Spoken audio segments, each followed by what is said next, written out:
आखिर ये टोर्नेडो क्या है और वो क्यों बनता है? टोर्नेडो का मतलब हिंदी में चक्रवात होता है और जिसे आंधी या तूफान भी कहते हैं। बीते कुछ वर्षों पहले भारत के उड़ीसा में इस चक्रवात ने भारी तबाही मचाई थी। इसके साथ साथ देश में छोटे बड़े चक्रवात का सामना होता ही रहता है। टोर्नेडो का प्रकोप सबसे ज्यादा उत्तरी और दक्षिणी अमेरिका में देखा जाता है। इन देशों में वर्ष के औसतन 800 से ज्यादा बार टोर्नेडो देखने को मिलते हैं। यहाँ हवा इतनी शक्तिशाली होती है जिसका अंदाजा तक नहीं लगाया जा सकता। टोर्नेडो के मार्ग में आने वाली बड़ी बड़ी इमारतें, वृक्ष आदि को वो पल भर में उड़ा ले जाती है। उत्तर और दक्षिण अमेरिका में हजारों लोग इसके चपेट में आकर जान से हाथ धो बैठते हैं। आखिर टोर्नेडो बनता कैसे है? तो टोर्नेडो यानी कि हिंदी में बवंडर नाम से भी जाना जाता है, जो जमीन की सतह से आसमान तक जुड़ा हुआ होता है, जिसकी हवा की गति 180 से लेकर 250 किलोमीटर पर आवर तक हो सकती है। वे बहुत शक्तिशाली और वेगीले और खतरनाक होते हैं।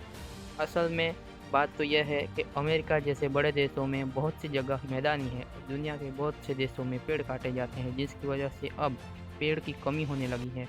ग्लोबल वार्मिंग की वजह से बारिश नहीं होती और इसी वजह से वैश्विक तापमान में भी बढ़ोतरी हो रही है। बारिश न होने के कारण से टेम्परेचर बढ़ जाता है और बादल की ऊपरी सतह पे नमी होती है। पूर्वतः गरजने वाले बादल और धरती पर स्ट्रॉन्ग कन्वेरेज होती है, यानी बहुत बड़ा दबाव का सर्जन होता है। इस वजह से वायुमंडल के निचले हिस्से में फास्ट रोटेशन शुरू होता है, जिसे चक्रवात या टोर्नेडो का नाम दिया जाता है। टोर्नेडो को चक्रवात, साइक्लोन जैसे नामों से भी जाना जाता है। दुनिया की भौगोलिक परिस्थितियों के आधार पर मुख्यतः दो प्रकार से चक्रवातों को देखा जाता है। प्रकारों के आधार पर मुख्यतः दो प्रकार, जिनमें ध्रुवीय चक्रवात और उष्णकटिबंधीय चक्रवात शामिल हैं। उष्णकटिबंधीय चक्रवातों में भी अतिरिक्त उष्णकटिबंधीय चक्रवात, अंतः उष्णकटिबंधीय चक्रवात, उष्णकटिबंधीय चक्रवात और मेसोस्केल भी शामिल होते हैं। ध्रुवीय चक्रवात में औसतन दो केंद्र होते हैं। इनमें से एक केंद्र बफ्फिन द्वीप में और दूसरी उत्तर पूर्व साइबेरियन के निकट होती है। जानने की बात तो यह है कि जब ध्रुवीय अकस्मात कमजोर होते हैं तब वह महत्वपूर्ण रूप से शीत प्रकोप छटने लगते हैं, जो घरों, जानवरों और जीवन को जमा देता है। अतिरिक्त उष्णकटिबंधीय चक्रवात, जो कम दबाव वाली मौसम प्रणाली है, जिनकी कोई ध्रुवीयता या विशेषता नहीं है। इस प्रकार के चक्रवात ग्रह के कटिबंध के बाहर मध्य अक्षांक के बीच होते हैं। इन चक्रवातों को अक्सर बोरोक्लिनिक भी कहा जाता है, क्योंकि वे पश्चिमी हवा के तापमान और हिमबिंदु के क्षेत्रों के साथ रहते हैं। अंतः उष्णकटिबंधीय चक्रवात, इस प्रकार के चक्रवात उष्णकटिबंधीय चक्रवात और अतिरिक्त उष्णकटिबंधीय चक्रवातों से मिलती जुलती प्रणाली है। वे भूमध्य रेखा की ओर 50वें समानांतर के बीच बन सकते हैं। 1972 में राष्ट्रीय हरिकेन केंद्र ने सरकारी तौर पर इन चक्रवातों को वर्ग की मान्यता दी।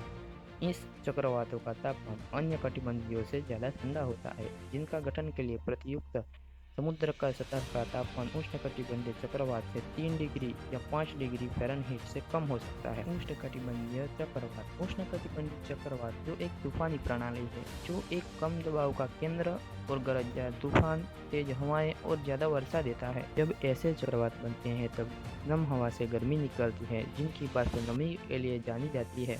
उत्तरी गोलार्ध में घूमने वाले चक्रवातों को उत्तरावर्त और दक्षिण में घूमने वाले चक्रवातों को दक्षिणावर्त के नामों से जाना जाता है। तूफान को आंधी, चक्रवात, उष्णकटिबंधीय तूफान, चक्रवातीय तूफान और अटलांटिक बेसिन के नामों से भी जाना जाता है। मेसोस्केल, मेसोस्केल एक हवा का भंवर है जो लगभग 2 किलोमीटर से लेकर 10 किलोमीटर तक का बंद तूफान है। ऐसे ही इसमें हवा उठती है और वो एक दिशा में घूमती है, जो अक्सर तूफानी होती है। अपने साथ छत प्रचंड हवाएं लाती है। मेसोस्केल अक्सर अपने साथ उच्च उपद्रव के साथ पाए जाते हैं, जहां वे अंधड़ बन सकते हैं। हर वर्ष 1700 से ज़्यादा मेसोस्केल अमेरिका में बनते हैं और वे तबाही मचाते हैं। आखिरकार चक्रवात एक ऐसी कुदरती विपदा है जिसका हम कोई हल निकाल नहीं सकते, परंतु हम मॉडर्न टेक्नोलॉजी की मदद से हम पहले ही उसकी पूर्वानुमान लगा सकते हैं, जिससे वह किस जगह से होकर गुजरेगा और कितना नुकसान कर सकता है, उसके लिए हम पूर्व तैयारी कर सके। टोर्नेडो से बचने के लिए कुछ संभवतः हमें क्या सोचना चाहिए, हम कैसे बचें? तो हमें संभवतः वे स्थान छोड़ देने चाहिए जहाँ पे टोर्नेडो आने वाले होते हैं। अगर आप इन परिस्थितियों में घर पे ही हैं तो आप अपने घर की खिड़कियाँ और दरवाजे बंद रखें। उबला हुआ पानी पिए, क्लोरीन युक्त प्यूरिफाइड पानी ही पिए। खुली अफवाहों से बचें और आधिकारिक घोषणाओं पर ही ध्यान दें, जिससे डर का माहौल ना फैले। यदि आप घर से बाहर हैं तो आप अपने आप को बिजली के खंभे, तार या नुकीली चीज़ों से बचकर रहना चाहिए, जिससे आप किसी भी तरह की हानि ना पहुंचे। हम सबको जानने, सोचने और समझने की बात तो यह है कि ग्लोबल वार्मिंग की वजह से अरब सागर और अन्य समंदरों में नमक की मात्रा बढ़ रही है, जिससे गर्म हवाएं उमस रही हैं और दबाव के कारण बहुत जल्द चक्रवाती तूफान में तब्दील हो जाती हैं। और ये मैं नहीं, वैज्ञानिकों का कहना है, जो दिन भर वायुमंडल की गतिविधियों पर नज़र गड़ाए बैठे हैं। अंत में मैं तो कहूँगा कि बीते 100 सालों में जितने तूफान नहीं आए, उतने तो आने वाले 10 सालों में ही आ जाएंगे। शायद तूफान संख्या बढ़ रही है, इनका मुख्यतः कारण बढ़ती पॉपुलेशन और कम होते जंगल है, और हमें सोचने, समझने और कदम उठाने की ज़रूरत है। तो इसी के साथ मैं कहता हूँ अंत अपने वीडियो का। Take care, stay safe, grow the knowledge and thanks for watching.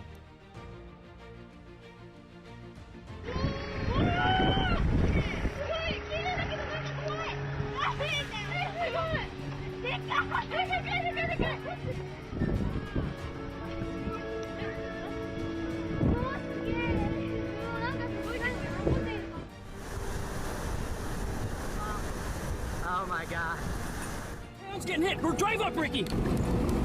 Yeah, drive up there.